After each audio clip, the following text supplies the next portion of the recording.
Ահաբեկչության նախապատրաստության քրեական գործի Բագրատ arczepiskopos Գալստանյանի ու նրա աջակիցների կալանավորմանը զուգահեռ իշխանություն եկեղեցի հակամարտությունն էլ ավելի է թեժանում։ Իշխանության շարքերից արդեն բաց տեքստով հայտարարում են կաթողիկոսին պետք է մեջ բերեմ, դուրս շպրտել վեհարանից։ Իշխող թիմին էլ ավելի է բորբոքել Մայրաթորի երեկվա հայտարարությունը։ Գերագույն հոգևոր խորհուրդը ժողով էր հրավիրել քննարկել օրվա իրադարձություններն ու սլաքներն իշխանությունների կողմը թեքելով խոր մտահոգություն հայտնել Գալստանյանի ու մյուսների նկատմամբ իրավապահների գործողությունների առնչությամբ։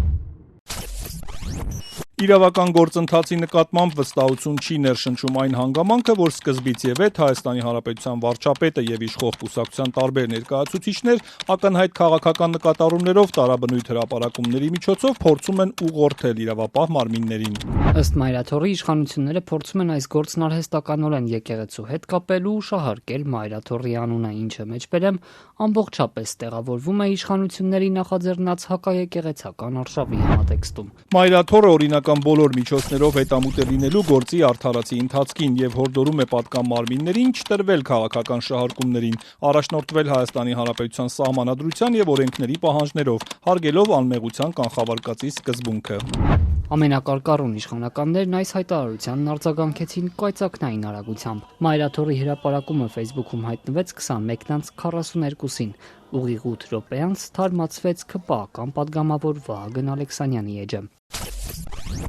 Եթե մինչ այս կտրիչին պետք էր դուրս հրավիրել վեհարանից, ապա տերորիստներին աջակցող հայտարարությունից հետո պետք է դուրս շպրտել։ Մայրաթորը քո համար Ալ-Քաիդայի շտաբ բնակարան չի։ Ինչ եղանակով են դուրս շպրտելու կաթողիկոսին իրավապահների խուզարկությունները Մայրաթորել կհասնեն, ուժային գործողություններ կլինեն, պատգամավորը չմանրամասնեց, փոխարենն արդեն այսօր վարչապետ Փաշինյանը գրեց. Քրիստոնեաբար։ Այդ խմբակն իրավունք չունի խոսել Մայրաթորի անունից։ Մայրաթորը պղծած կտրիչը պետք է հեռանա վեհարանից։ Եթե ինքնակամ չհեռանա, հայաստանյա տառաքելական Սուրբ եկեղեցու հավատավոր հոտը նրան կհեռացնի։ Քրիստոնեաբար։ Վեհարանը վեհի։ Իշխանականների գրառումների հերթական ալիքից 24 ժամ էլ չանցած գլխավոր դատախազությունը տեղեկացրեց. մեկ շաբաթ առաջ քրեական վարույթ են նախաձեռնել Շիրակի թեմի առաջնորդ Միքայել arczepiskopos Աջափահյանի նկատմամբ հեղաշրջում անելու կոչի համար։ Դատախազությունն այլ տեղեկություն չի տրամադրել, նաև չեն հստակեցրել, թե կոնկրետ որ հայտարարությունն են հիմք վերցրել։ Եվ ասել են պետք է ռազմական հեղաշրջում։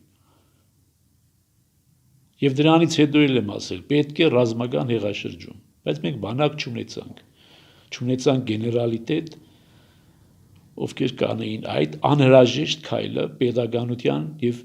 Արցախի փրկության համար։ Շիրակի թեմի առաջնորդը հեղաշրջման մասին մեկ անգամ չէ որ խոսել է։ Այս հատվածը 2023-ին տված հարցազրույցից էր։ Այդ դեպքում իրավապահները ինչու են միայն հիմա իշխանություն եկեղեցի սրվող հակամարտությանը զուգահեռ վարույթ նախաձեռնել։ Իրավապահները չեն պարզաբանել։ Ազատության հետ զրույցում Շիրակի թեմի առաջնորդն ասաց, գործից տեղյակ չէ։ Իրավապահներն իր հետ չեն կապվել։ Եթե ես եմ սպառնալիք ես երկին օրգանից ձեր պատկալ են, բայց հիմնական սպառնալիքը կառավարության շենքում է նստած։ Իշխանական շրջանակից նորությանն արդեն արձագանքել են։ Կտրիչ Ներսիսյանն իր ենթակաների միջոցով շարունակում է խայտառակել բոլորիս։ Նա պիտի հեռանա։ Facebook-ում գրել է ազգային ժողովի փոխնախագահ Ռուբեն Ռուբինյանը։